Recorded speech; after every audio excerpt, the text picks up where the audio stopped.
Hi guys. So for the moral foundation theory, the first one that I picked was a young single woman gets pregnant. She cannot afford to pay for or raise her baby. To think of some use force options.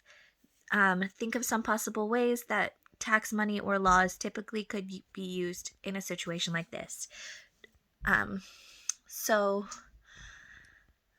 as everybody probably knows, there's like WIC um,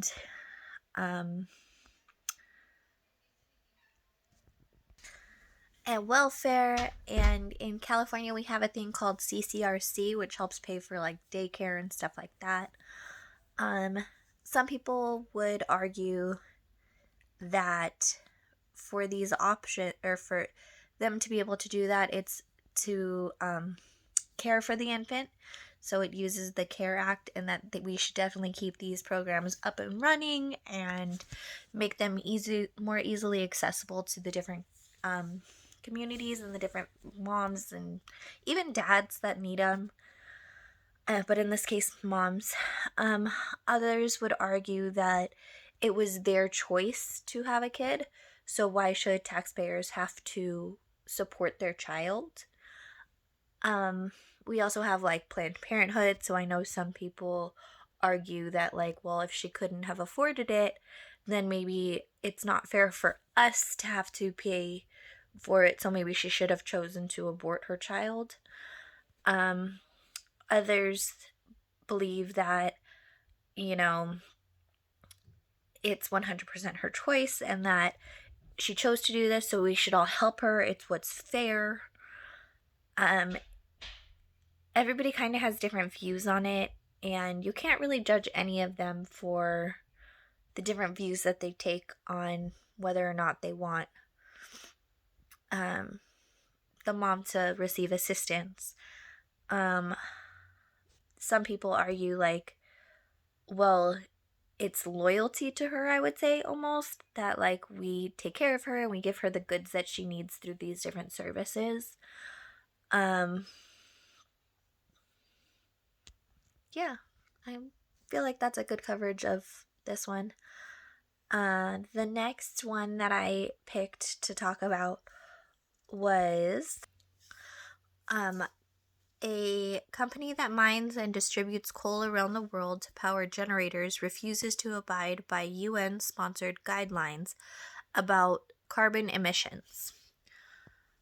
For that, I would say that some people would want to, um, for them to follow them, because it's more about the loyalty that they have for the UN and protecting the world, and they want them to follow the guidelines and make sure that they're maintaining the world.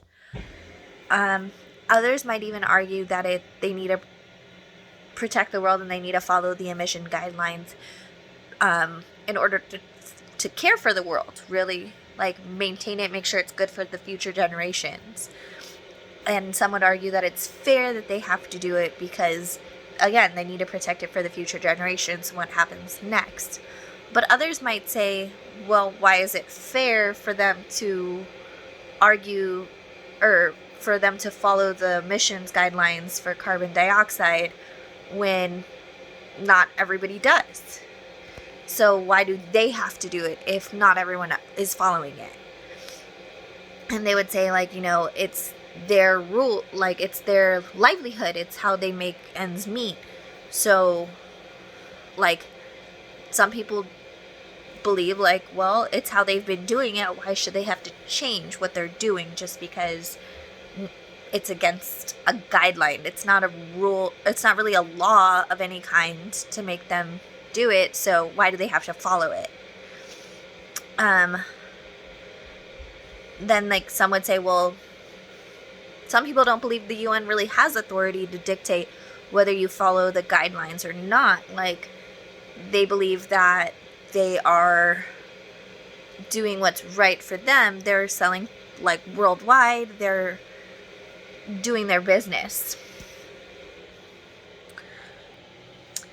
And then the final one that I chose was A man working for a tech company circulates an article arguing that having quotas for women in the tech workplace lowers the quality of the work being done because women aren't naturally drawn to tech work like men are. He is fired by the company. Some would argue that it is fair to make sure that women are represented and to put an end to a man talking like that, while others would say, well, isn't it his right with our Constitution to be able to talk about how he feels? I would say that some would probably argue, well, scientifically, supposedly, women don't really go towards those fields. So when you're going towards a field like that, you do kind of decrease the quality that's being done because they have to hit a number that they have to hire. So it doesn't really matter if you're more qualified than the male that's applying or less qualified, because they have to hit that number of girls. So they're going to hire you because they need to get that number. Others would say, well, who's to say that she's not just as qualified? And who's to say that a man that applied was less qualified or more qualified? And the fact remains is nobody really knows.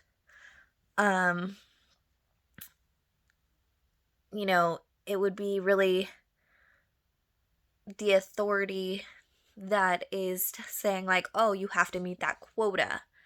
So they're going to hire the women because of the quota, and they have to keep workplace harassment down, which is kind of what it is by circulating a piece like that. Is it would really be a type of harassment, right? Because he's attacking the women that already worked there. And so, like, some people would be like, well, he wasn't acting fair, so that's a valid response to what he was doing. While others are like, well, at the same time, is circulating an article fair? Like, he wasn't saying that you weren't good at your job. He was just trying to circulate more information about the job. And so it's quite interesting looking at being a devil's advocate, I guess, like looking at both sides of the story. The moral foundation theory is just that to me. It's looking at both sides of the story. It's being the devil's advocate. It's looking from, okay, well, I stand here on this topic, but what would so-and-so feel about it from this angle? And it's really taking yourself out of the situation and looking at it like you're just kind of watching it rather than you're living it.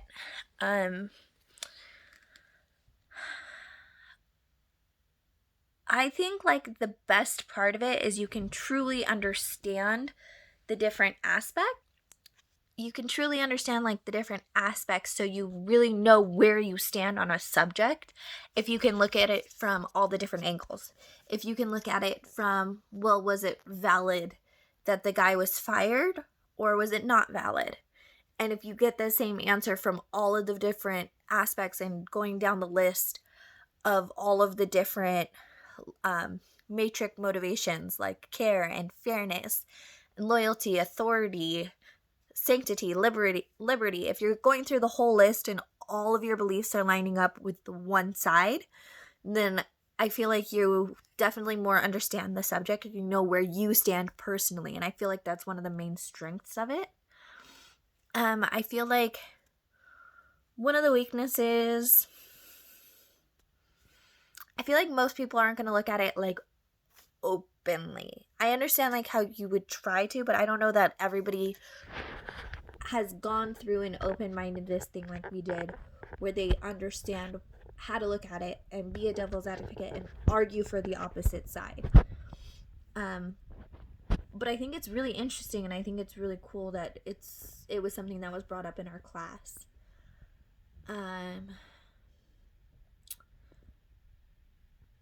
I think that knowing the moral foundations theory and the political climate, it would really kind of help people understand where the other side is coming from, instead of everybody being like, oh no, it's Joe Biden or no one, or oh no, it's Trump or no one. It's like, okay, but why are they picking Trump? Why are they picking Joe Biden? Why do they agree with what he's doing, rather than just like, oh no, I don't believe you, sorry. I feel like it would help America really make a more educated decision in the voting process if everybody looked at it from that viewpoint. If everybody wasn't like, well, no, Trump's a horrible human being, so he shouldn't run our country. Instead, like, they're like, okay, but what is he doing that's good for our country, maybe? Or, okay, but why is he a horrible human being? Is he horrible because of what he's doing for our country? Or is he horrible because of the tweets he makes? And if you're thinking about it from a more, like, open viewpoint, and you're like, okay, well, what actually did happen? Not what did the media say or what did CNN say versus, I don't know, a different, like, media outlet, Because I feel like a lot of people just, like, log into one news source and they don't, like, go around and look, like, okay, but what was the whole situation? They just like, oh yeah, I agree with what they said. And I feel like more people would make a more educated decision if they really took the moral matrix into consideration, and they're like, okay, well, I don't agree with him, but why?